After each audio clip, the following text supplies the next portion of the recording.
อ้อมหัวไว้แล้วบัดนี้เนาะประตูก็ออกทางนั้นบ่บัดนี้เบิ่งนั้นบัดนี้เนาะตัวนี้มันเป็นอ่าแต่ก่อนก็เป็นหัวว่าหมองนี่น่ะประตูว่าอ้อมไปเลยวันนี้เฮาก็เฮ็ดทางเข้าหมองนี้นี่เนาะประตูเนาะทางเข้าเจนั่นเด้จักน้องสิจักฮะ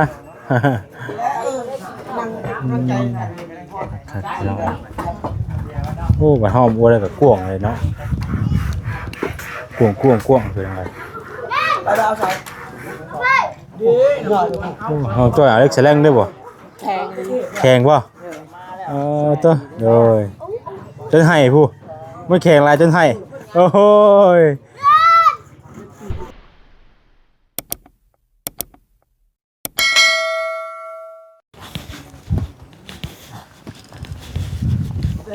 พังเรียบร้อยบัดนี้พี่น้อยเนาะทางเข้าคนฝังเรียบร้อยแล้ว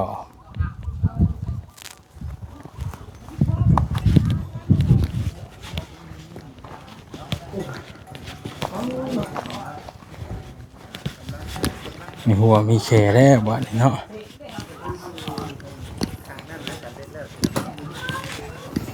อ๋อโธ่เกือบแล้วเนาะช้างเนาะไว้ดีเอาให้แล้วมื้อนี้ได้บ่นี่มันจะมือดีอย่างนี้ดิอ๋อนี่บ่หางลิ้นนี่บ่ใส่หางลิ้นอีกหางลิ้น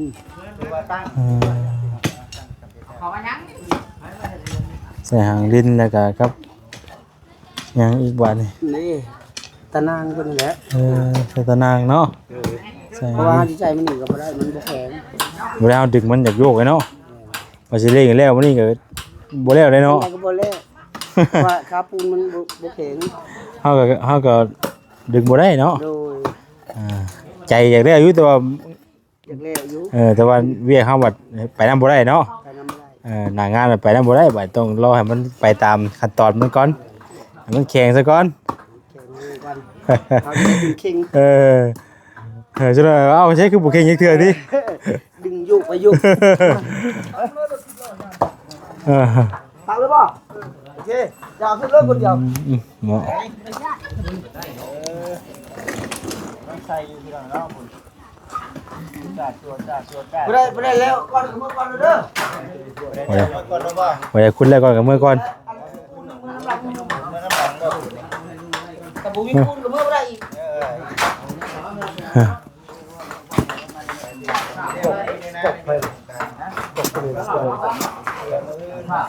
ร่อยเนาะ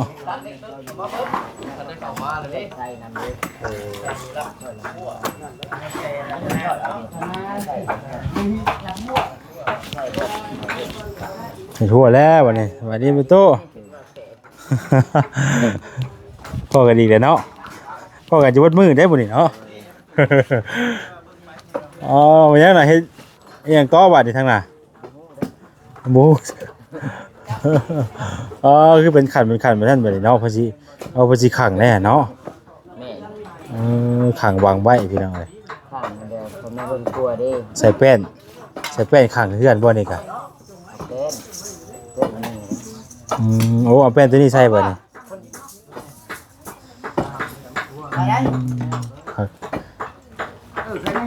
ไงค่ะกะดีเนาะไปตู้เนาะไปชดช่องไว้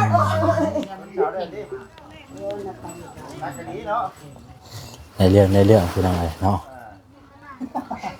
เกี่ยวกับเสียงพี่ลงพี่ปักตั้งเป็นดีได้หรอหลังบักใจนะประตูบัดนี้เนาะเห็นแล้วล่ะถ้าเห็นแล้วว่าผู้ได้จังสิขึ้นเนาะแล้วปัดเดี๋ยวจะขึ้นเนาะ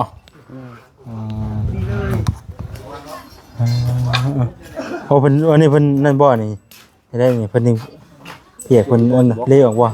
อ๋อก็เห็นบอกบ่จุกซับ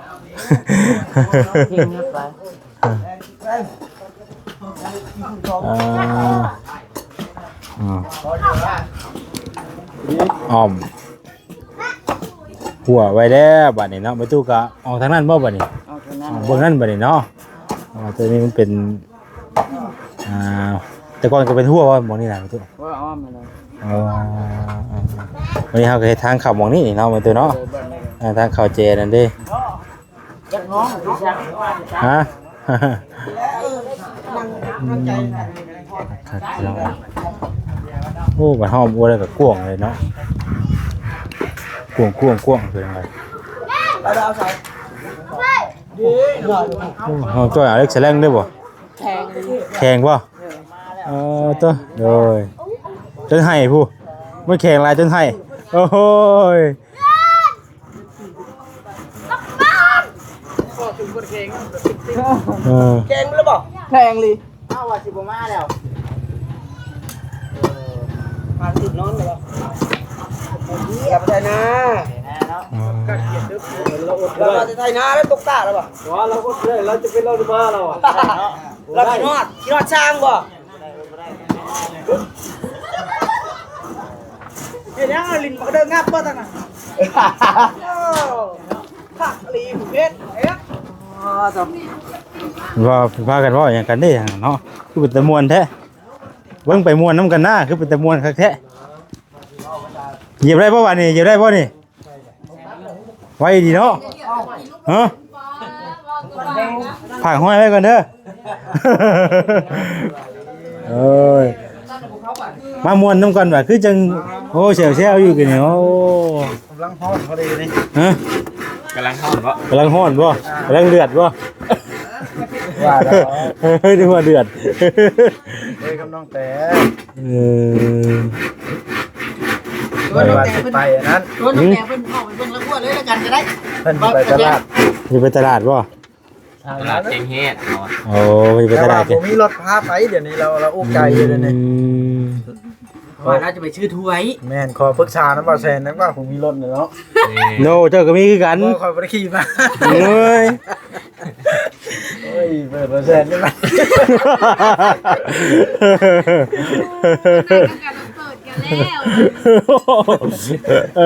นางคุยกันไปว่าเปิดกันแล้วบัดนี้สิไปพูดนะว่าเจ้าสิบ่อย่างนี้บ่ค่อยน่ะเออ เอาเลย เอา เอ้ยเนาะ ฉันมันเมื่อยนะ มันเมื่อยแล้วมันบ่ได้คุยเด้ คักรุ่นนี้เนาะ เอาอีกแล้วเอาอีกแล้ว นึกว่าไม่ได้ครับกับเจ้ากันเองก็มี เออ พอดีเส้นแล้วก็ให้ลุงน้ำดีแล้วฉาบเอา บ่ให้ได้เรามาอยู่ได้ บ่ได้เลย คันหูโถเราเลยเอาเปลี่ยนออกกระแจนั่นน่ะ เดี๋ยวจะเปลี่ยนเนาะ น้อง นึกแต่หาอยู่ได้บ่ได้มื มันบ่ได้คือกุญแจรถมันคือในหมวดของเด่นเล็กน้อยนี่ให้คิดว่าคัก เนี่ เนี่ย ยให้คิดว่าคักอยู่เนาะ อยากได้ดิ คืออัน คือไอ้คน ฮะ แพทย์คือคนอุ้มกระป๋อง เอ้ย เว้ยอ้าวมันบ่ได้คือไอ้กุญแจรถเนาะมันคือไอ้ของ เอาแซนบอก อยากได้ น้องสิบอกวิธีเด้ เอ อ อ อยากได้เราต้องเป็นหนี้ จะกันได้คือบ่แซนบ่สิเป็นนี่คือเนาะ บ่จ่ายชดไหม เป็นหนีกันเป็นหนีกันอะไรกัน อันนี้ก็เอาคำน้ำบอกจิตได้บอก ใช้ตู้แกจะได้นี่ ฮะ มันบ่ได้มีกระแจได้รุ่นนี้ ตัดเลย บีบอยู่พี่เลยสตาร์ทเลย ปวดอลีว่าแล้ว กันแจอยู่ไซส์ มันมีกุญแจมันมีแต่ว่าเราบ่ได้ใช้มันเป็นระบบในโหมดเด้ หมดแล้วมันระบบออโต้กระแจเด้ แต่ว่านู่นกุญแจก็มีแต่มันบ่ค่อยได้ใช้ แต่ว่าใช้ในโหมดเอาง่ายกว่า เพราะว่ามันบ่กุญแจน่ะมันเป็นกุญแจใช้สำหรับมันไขประตูเนี่ยแหละเวลามันเบิดทานที่น่ะเวลามันเบิดทาน คิดว่าจะมาให้ช่างโต้เลยได้ ทางต่ออยาก เสีย ได้ งโต้เสียงดังเพิ่นเอาไหวแล้วด้วยโต้ เพจอยากได้หลุด เรียกไข่เรียกวันอะไร ใจ ได้ นี่เนาะ จริงไหนดิ เก่าบ่ได้นี่ชื่อนี่ข่อยไม่ได้กว่าชื่ออันหมวยข่อยไม่ได้มันเก่าบ่ได้นี่ มันเท่าอันนี้คอยแห่งบ่ได้มี โอ้ย ว้าวออกไปว่าอันลุก บ่เขาจะบอกสิว่าชื่อข่อยไม่ได้กว่าไหมมันเก่าเลยนี่ เป็นช่างโต้เป็นแห้ง โตเอ้าอีหยังน่ะ บ่จะว่ามาอันแล้วจะว่ามารบกวนมันเวลากำลังคุยเวียกกันอยู่บ่หรือว่าในใดนี่ฮะ ให้คือเวียก เจ้าอันแล้ว บ่ได้มีเวียก อย่ามาจะว่ารบกวนมันมาอันว่าน้ำแจ๊กกว่า ตั้งแต่ แต่นั่งเล่นนั่งหวงเนาะ ตั้งแต่มาชวนบ่ ทันตลาดค่อยแล้วน้ำเย็นแล้วถ่ายเราเลยชื่อได้น้องแต่ บันนี้กับสัมภาษณ์คืนได้บัด จะพาคืนได้บ่ ไม่มี เห็นเป็นสำคัญเกิน ใส่บ่บ่ดีไม่ก็สามแบบ เปลี่ยนทาน แม่ เปลี่ยนทานทีนึงเนี่ยเปลี่ยนทานทีนึงเนี่ยบ่ เช่นมันเอานั่นไว้เห็นบันไดนะได้บ่หนาอยู่ โอ้ได้แล้วตามมาแชร์ บันไดเนี่ยเขาจะเป็น แต่มันเปลี่ยนยางเปลี่ยนเบรกแต่ละเทื่อกันยังบ่แผด กีดเนาะ บ่มีแล้วปิดยอมแล้ว เปลี่ยนเรื่อยกับมีกันเลยก่อนแก ปีละเทื่องเนาะ แล้วงั้นเลยทางหลังว่ะนี่ทางหลังก็ใกล้แล้วทางหลังอ่ะเบิดใกล้จะเบิดเลย 9 นาทีแล้ว เช้าแล้วเนาะมีอะไร เปลี่ยน จุกคลิปไปกันเลยอะไรก็ได้เนาะเพราะว่าคลิปนี้ก็ยืนยาวหลายนาทีพอสมควรเนาะ สบายดีแต่สิจบคลิปก่อน สบายดี อืม จักสั่ง ไปเบิดเลยบัดนี้เนาะ จุดได้บอกเช้าละ เช้า แปลก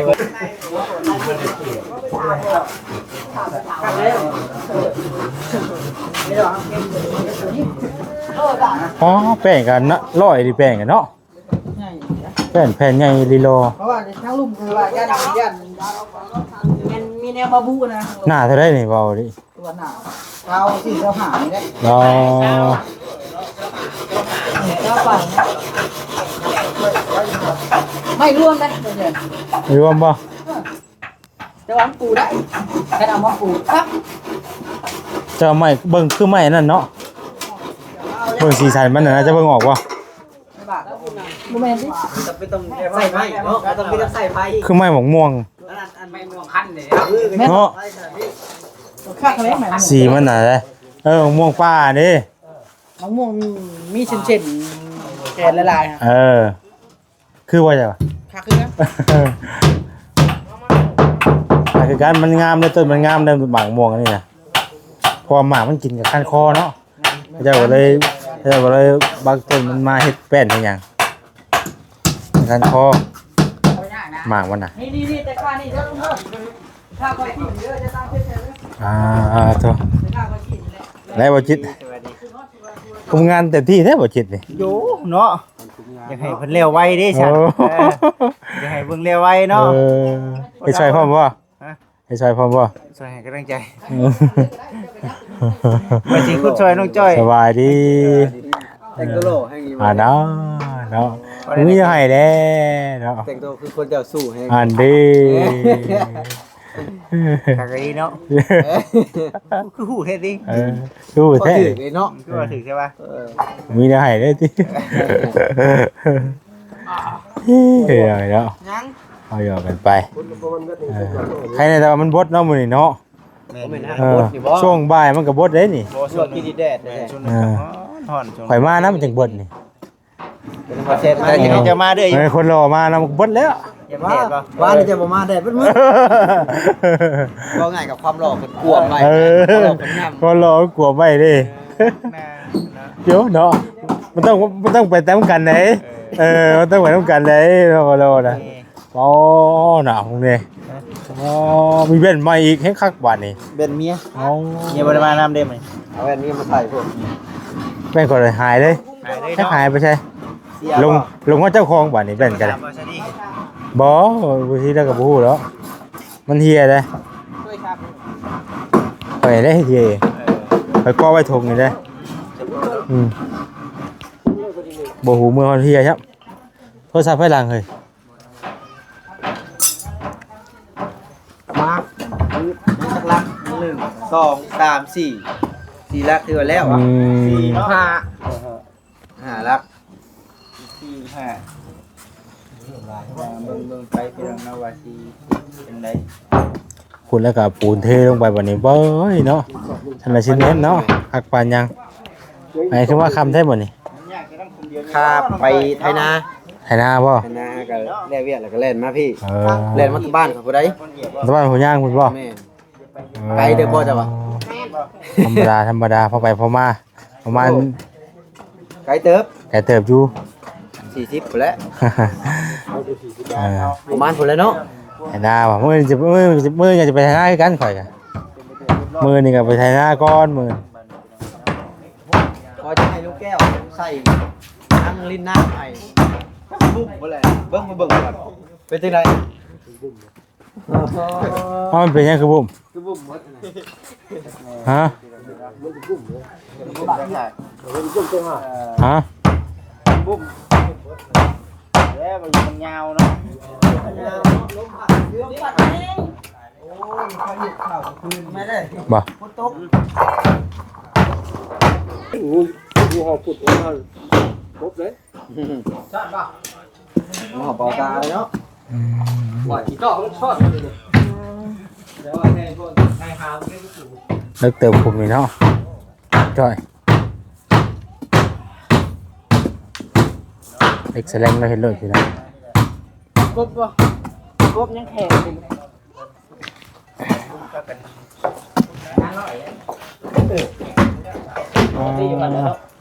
เพิ่มใส่ด้วยเนาะแผ่นใหญ่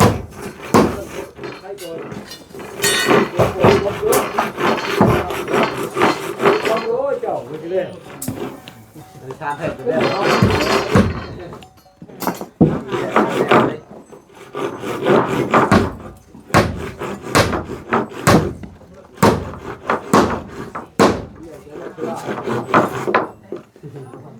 เอาไปเห็ด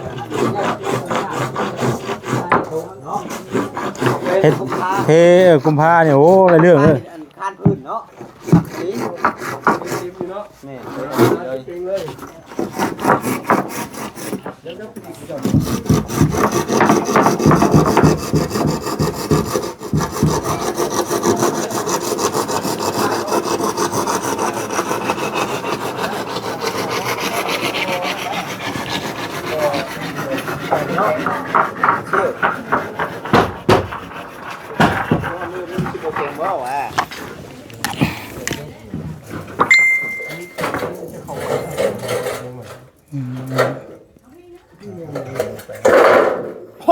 สังกะสี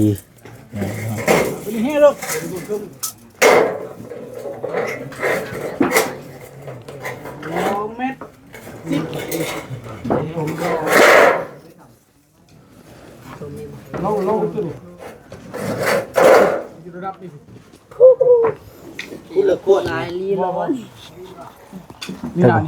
มันอ่อนป่ะ คุณเลิกเกินในทมบัดนี่เป็นมันอ่อนเลยคุณลงเนาะโอ้มันตัวแข็งอ่ะพอเบิด อ๋ออยากมาขึ้นหลัดทันทีนะกันคุมเดียวนั่นแล้ว โอ้ตัวนี้ก็ฟังเรียบร้อยพี่น้องพอดีงามเนาะเพียงกับสลอยอยู่ตานางมาดึงใช่เนี่ยโอ้ยแห้งต้องได้โค้งได้บ่ดิเนาะพูดแล้วโค้งพูดได้บ่ดิเนาะทางออกพูดได้แต่ตานางเรียบร้อยเลย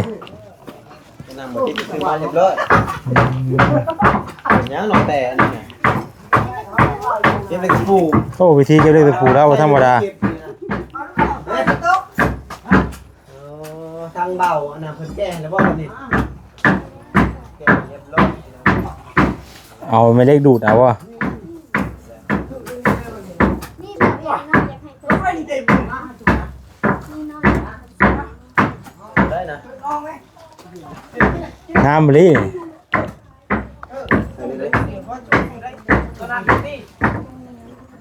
ใส่พริกเอาเส้นมาให้นี่ตั้งเส้นขึ้นนี่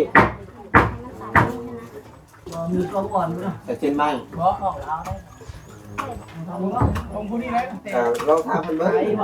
มันโมแม่นพ่อถามเลย อะไรใส่แบบไรแบบว่าบางเสาไว้คือตัวนี้ป่ะอ๋อ ให้ตั้งเส้นนี่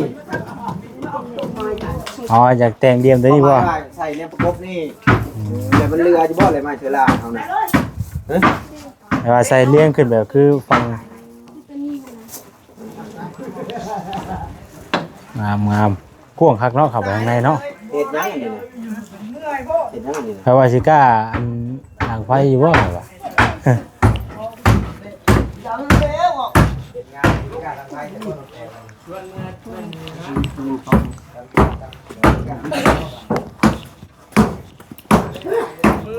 คือสิแล้วอุ้ยโคมโคมสายโอ้ยได้สายไปหน่อยครับติดตามต่อไปอีกเด้อพี่น้องเด้อเป็นกำลังหัวใกล้จะสำเร็จแล้วพี่น้อง